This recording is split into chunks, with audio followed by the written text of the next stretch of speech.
Olá, vamos falar hoje um bocadinho sobre relações de intimidade. E quando falo em relações de intimidade, podemos incluir relações sexuais ou podemos incluir relações conjugais no âmbito do matrimónio ou não, mas estamos sobretudo a incluir os aspectos de sentimento e emoção relacionados com uma situação de intimidade. Aqui há uns anos lembro-me de ter sido consultada por um casal interessante. Eu não sou terapeuta de casal e muito menos terapeuta familiar, portanto foi um pouco estranho a vinda destas pessoas ao meu consultório, mas depressa percebi que eles não queriam fazer terapia de casal nem terapia familiar, mas me procuravam por uma coisa interessantíssima. Eles apelidavam-se do casal cansado. Foi hilariante no primeiro impacto e até eram pessoas bem dispostas, não se apresentavam como pessoas com problemas fraturantes na sua relação, nem com uma crise instalada. E isso faz-nos pensar muitas vezes que não é preciso haver grandes crises, nem aspectos super fraturantes que venham a poluir um pouco as nossas relações íntimas ou eventualmente até as relações de sexualidade. Dizia este casal com uma certa piada que estavam cansados de 21 anos, 22, qualquer coisa assim, da sua própria relação de intimidade. Definiam-na como saturante, sempre igual, previsível e já sem a pica dos primeiros anos. Isto é importante refletirmos um bocadinho sobre isto. Quando conhecemos alguém que no nosso ponto de vista nos preenche em termos do que desejamos ou do que planeamos para nós em termos relacionais, estamos num estado de enamoramento, ou como muitas outras pessoas depois acabam por definir um pouquinho mais à frente, como um estado de paixão. É um estado inebriante, é um estado fascinante, é um estado em que muitos de nós desejaríamos voltar, em que tudo parece ter um colorido, uma tonalidade, uma intensidade fora do vulgar e que muitas vezes desejaríamos recuperar ou resgatar na nossa vida atual. Depois passamos, com o passar do tempo, e cada qual com o seu timing, passamos a uma situação de afeto mais estabelecido, aquilo que poderíamos chamar de amor, ok? Ou, quem não gosta muito da palavra, de um afeto intenso e profundo que nos permita, a maior parte das vezes, não quer dizer que tenha sempre esta figuração, conviver e partilhar responsabilidades e uma coabitação até às vezes em certos casos. E esta relação mais consolidada, onde estamos mais maduros, onde tudo é menos intenso, mas é mais profundo, onde não nos vemos separados do ente querido, onde planeamos e configuramos um plano de vida tete a tete, ombro a ombro, lado a lado, onde queremos consolidar laços familiares e eventualmente criar uma família, é de facto uma situação de vida bastante diferente de uma situação de paixão ou de enamoramento. E então o que é que acontece? Como muitas outras coisas na nossa vida, quando nos sentimos instalados em determinadas coisas, ou na nova casa, ou nesta relação, ou naquela relação, ou no emprego, seja o que for, há muitos contextos que se assemelham muito a este. Há algumas questões de rotina e de cotidiano sempre igual instalam-se. Isto não quer dizer necessariamente que é negativo. Muitas pessoas gostam do cotidiano, do esperado, do expectável, e isso é que lhes traz sossego, lhes traz uma certa quietude interna e lhes traz previsibilidade da vida. E assim a ansiedade mantém-se estável e a noção de felicidade relacional também.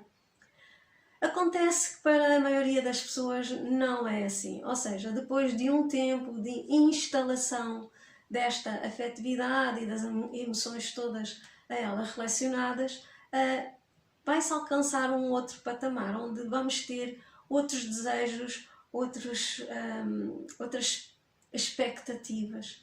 E nesse caso, este casal trazia um pouco disso. Eram 21 ou 22 anos, não me consigo recordar, de demasiadas expectativas, tudo já demasiado previsível e tudo sempre igual.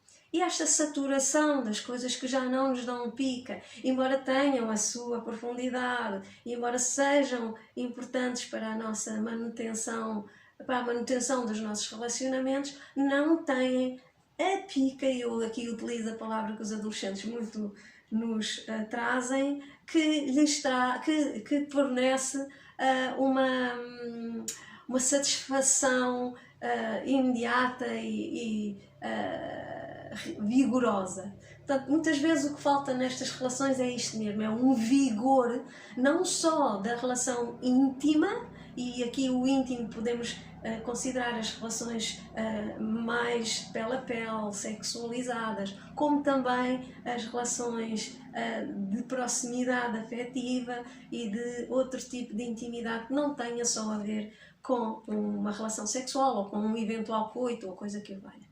Mas também, mas não só, ou seja, também incluem de facto este tipo de relação carnal. Então, esta plataforma do conhecido e do expectável e da saturação muitas vezes pede ao casal uma certa criatividade de conjunto que às vezes não consegue encontrar. E porquê que não consegue encontrar? Por várias razões. Uma delas pode ser, por exemplo, porque o seu habitat relacional e eventualmente as ideias, as crenças que tem na cabeça, que têm a ver também com com o seu desenvolvimento psicossexual durante a sua vida, lhe trazem alguns embustes, algumas sabotagens, algumas coisas que até gostaria de fazer.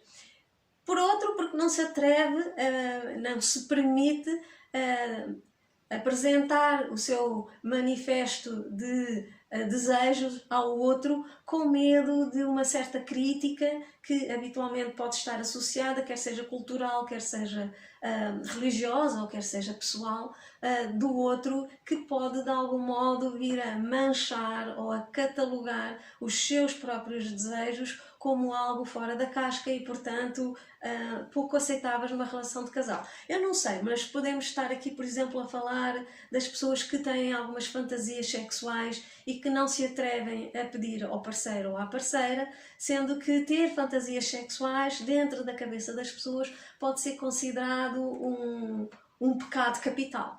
Eu, se me permitir sonhar ter um affaire a 3, ou se me permitir sonhar, experimentar posições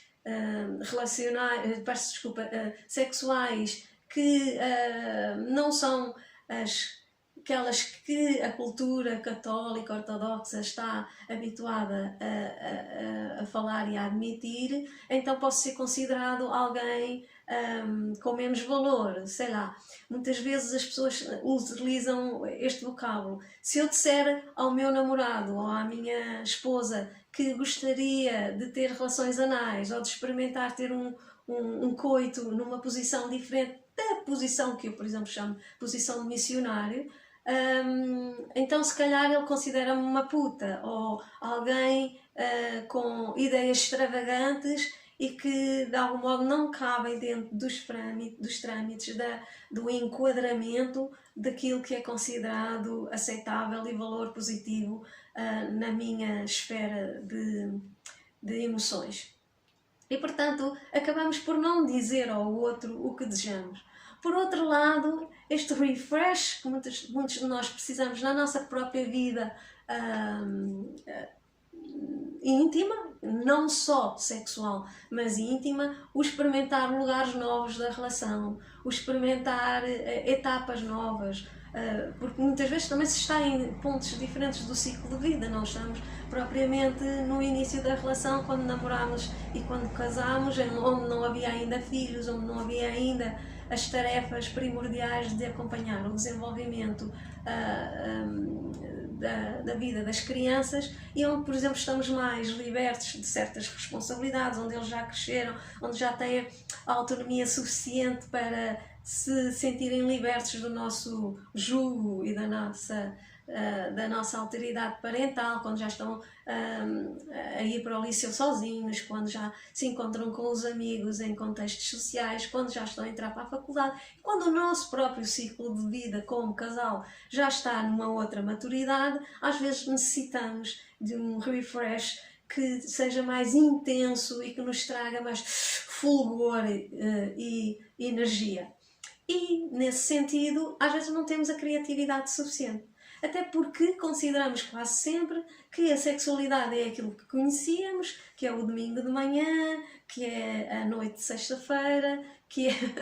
Pronto, eu digo isto porque é muito típico as pessoas aparecerem-nos com estas limitações, que é sempre a mesma posição, que é sempre a mesma seriedade de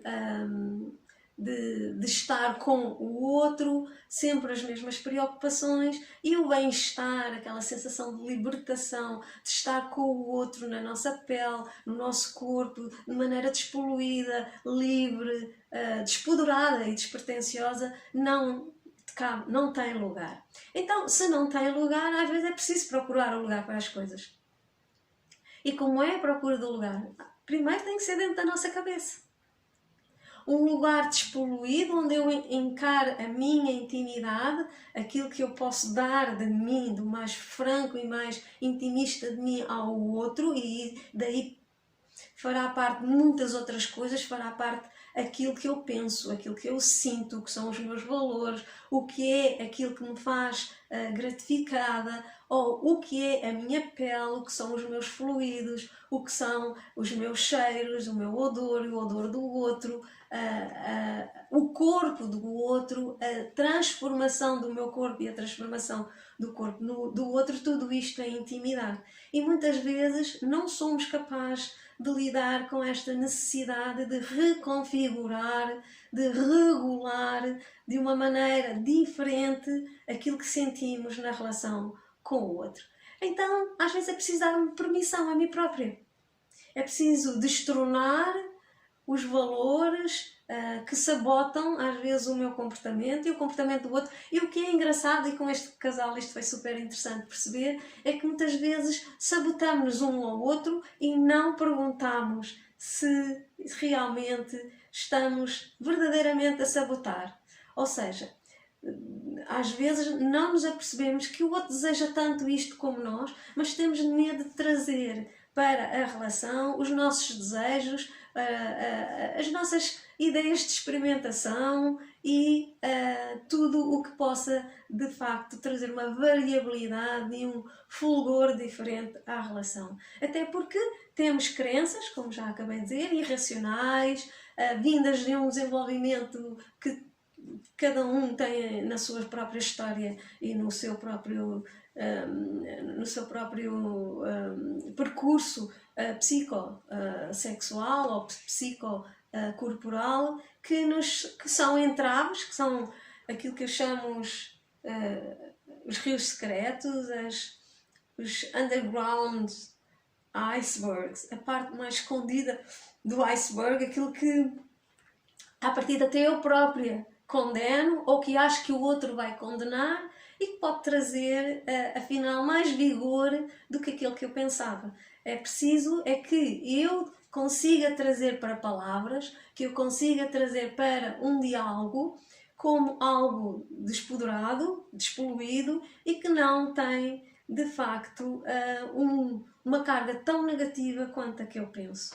Às vezes, o conseguir reconfigurar uma relação de intimidade pode passar com eu aceitar, por exemplo, a minha intimidade corporal e o respeito pelo meu corpo e a relação íntima, coital ou não, com o outro, de maneira a eu pedir aquilo que eu gosto. Ou de assumir e perguntar ao outro o que é que ele gosta. E poder experimentar sem medos, sem receios, de que haja alguém assim em ponto pequenino, o meu alter ego, o meu grilinho, não é? Falante, que me vem dizer isso não é aceitável, isso não faz parte dos teus valores católicos, religiosos, ou não. Às vezes são valores próprios, não têm nada a ver com a religiosidade.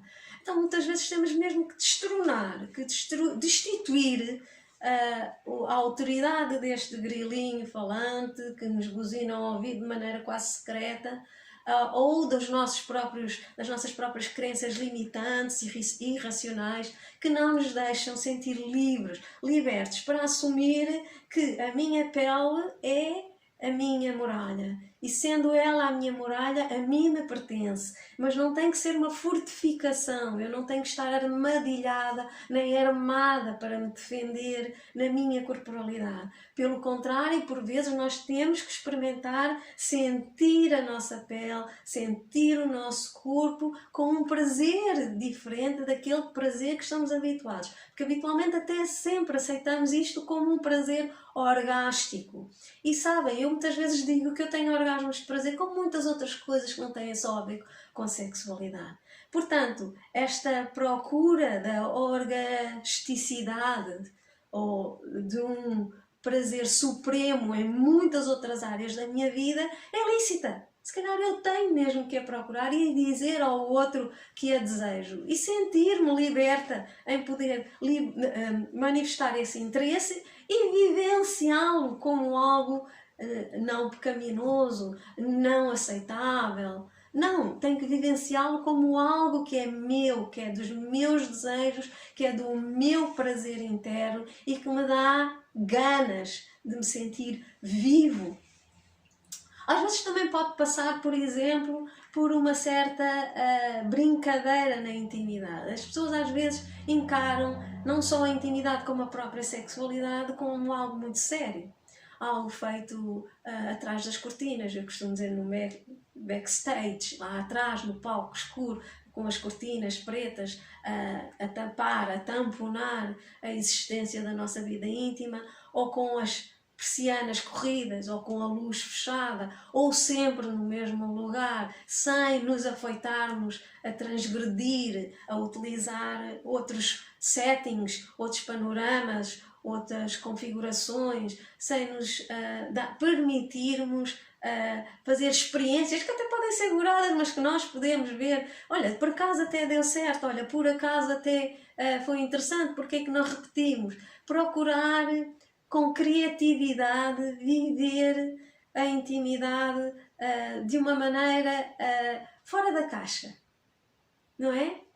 Muitas vezes queremos sair, sei lá, para fora dos nossos limites. E quando é para sair fora dos nossos limites, é sair fora do que costumamos fazer, ser totalmente ou diametralmente oposto, ou porque queremos usar e fazer jus às tais ditas fantasias, queremos usar coisas diferentes durante a nossa relação de intimidade, queremos passear em sítios fantásticos, queremos sentir, dando a mão com o outro, que esta paridade nos traz algo de maior intimidade até do que um próprio coito sexual, experimentar lugares diferentes na nossa relação, dar-nos permissão para fazer coisas em conjunto, programas em conjunto. Não é só sair, não é só ir para outros países, para outras paisagens de natureza bonitas, ou para um hotel espetacular, ou um alojamento local de sonho.